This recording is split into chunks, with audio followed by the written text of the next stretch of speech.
So for us to stay on track in terms of dealing with our fundamental purpose, with starting with our why, we've got to help each other, because no one got experience in terms of moving through chaos and crisis like this.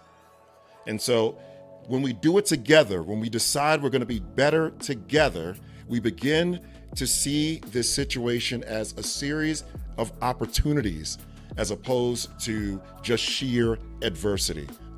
An opportunity to do things differently, to deliver content differently, to connect with kids differently, to lead each other differently, to lead adults differently.